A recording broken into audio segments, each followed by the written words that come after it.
Procedure to determine value of listed and unlisted equity securities and derivative instruments of insurance company.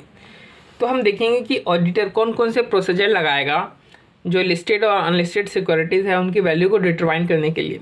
तो यहाँ पे काफ़ी सारे plain text दे रखा है, तो इसको हमने टेबल फॉर्म में कन्वर्ट कर दिया है ताकि अच्छे से समझ में आ जाए। तो हम टेबल फॉर्म से पढ़ते हैं। तो देखो 4 तरीके की सिक्योरिटीज़ के बारे में ऑडिटर के प्रोसेस क्या होंगे वो बता रखा है यहाँ पे। पहला है रियल स्टेट इन्वेस्टमेंट प्रॉपर्टी, दूसरा है equity securities and derivative instrument जो कि नॉर्मली एक्टिव मार्केट में ट्रेड किए जाते हैं। फिर तीसरा है इनके अलावा जो भी हैं, मतलब कि जो ट्रेड नहीं किया जाए, इक्विटी सिक्योरिटी और डेरिवेटिव इंस्ट्रूमेंट जो कि ट्रेड नहीं किए जाते हैं नॉर्मल मार्केट में, और वो सारी सिक्योरिटीज़ जो कि अनलिस्टेड हैं। तो थर्ड में वो चीज़ें लिखी हुई हैं। फोर्थ में हमारे पास डेट सिक्योरिटीज़ है। तो अब हम एक एक करके इन सभी सिक्योरिटीज़ के प्रोसीजर्स को देखेंगे। तो सबसे पहले हम देखते हैं रियल स्टेट इन्वेस्टमेंट प्रॉपर्टी के प्रोसीजर को। तो इसकी वैल्यूएशन किस तरीके से करेंगे? इसकी वैल्यूएशन हम करेंगे हिस्टोरिकल कॉस्ट पे, उसमें से हम एक्यूमुलेटेड डेप्रिसिएशन लेस करेंगे और इम्पेयरमेंट जब भी होगी लेस करेंगे। रेसिडुअल वैल्यू उसमें 0 लेंगे और रिवैल्यूएशन हम इसमें नहीं करते हैं रियल स्टेट इन्वेस्टमेंट प्रॉपर्टी में।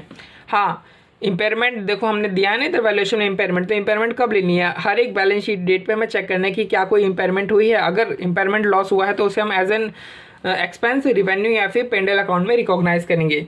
और इसमें हर बैलेंस शीट डेट पे इस प्रॉपर्टी के रिगार्डिंग हम डिस्क्लोजर देंगे कि बैलेंस शीट डेट पे इसकी फेयर वैल्यू क्या है और फेयर वैल्यू किस तरीके से डिटरमाइन करी गई है।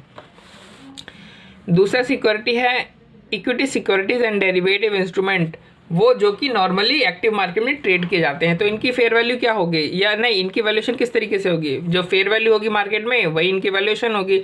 तो फेयर वैल्यू भी कौन सी लेंगे? क्योंकि काफ़ी सारे प्राइजेस मार्केट में फ्लोट करती रहते हैं। तो देखो जो भी उस दिन की जो भी लास्ट कोटेड क्लोजिंग प्राइसेस होगी उस स्टॉक से रिलेटेड, यानी 2-3 प्राइसेस है मान लो, उसमें से जो सबसे लोएस्ट प्राइस होगी हम उसको एज अ फेयर वैल्यू मान लेंगे।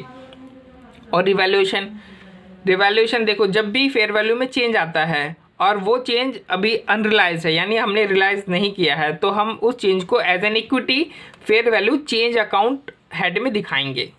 और अगर वो रिलाइज हो गया है तो हम पेंडल अकाउंट में ट्रांसफ़र कर देंगे।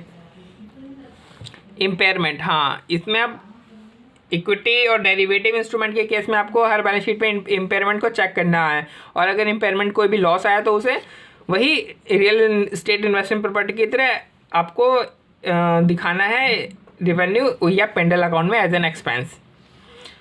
अब इसमें इम्पेयरमेंट की रिवर्सल की भी बात कर लेते हैं, क्योंकि नॉर्मली क्या होता है जो मार्केट में जो सिक्योरिटी जो ट्रेड कर जाती है उसमें कभी वैल्यू ऊपर हो जाती है कभी नीचे भी हो जाती है। तो अगर आज नीचे हुई है तो हो सकता है कल ऊपर हो जाए।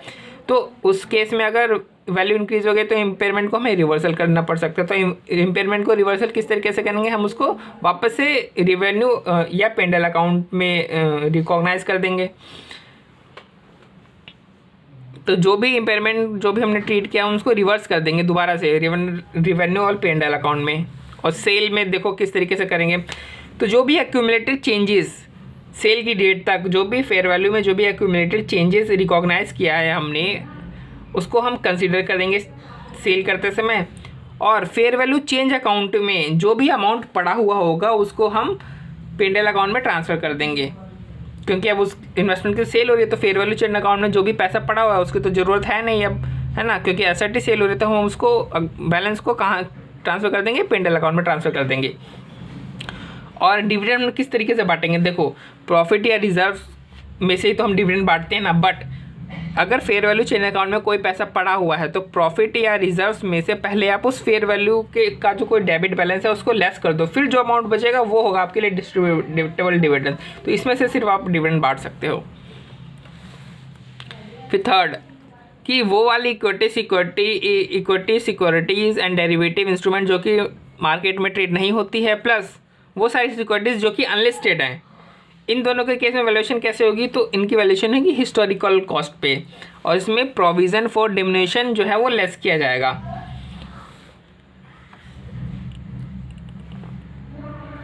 अब देखो यहाँ पे रिवर्सल कब करना है प्रोविज़न फॉर डिमिनिशन का? रिवर्सल तभी होगा अगर हमें एक्सटर्नल एविडेंस मिलते हैं कि इन्वेस्टमेंट की वैल्यू में इंक्रीज़ हो गया है, कैरिंग अमाउंट से ज़्यादा इंक्रीज़ हो गया है, तब हम करेंगे। तो कब करेंगे हम? Reversal of provision for diminishing if evidence is of increase in value of investment over it's carrying amount और नोट ऑन अबव। तो जो ये हम जो इंक्रीज़ करेंगे उसकी वैल्यूएशन में, उसकी जो कैरिंग अमाउंट में जो इंक्रीज़ करेंगे वो उसकी हिस्टोरिकल कॉस्ट से इंक्रीज़ नहीं होने चाहिए। तो increased carrying amount shall not exceed it's historical cost. फिर चौथी सिक्योरिटी हमारे पास डेट सिक्योरिटीज़। हम डेट सिक्योरिटीज़ को हम ये मान करके चलेंगे कि हम इसे मैच्योरिटी तक हेल्ड करके रखेंगे, ठीक है।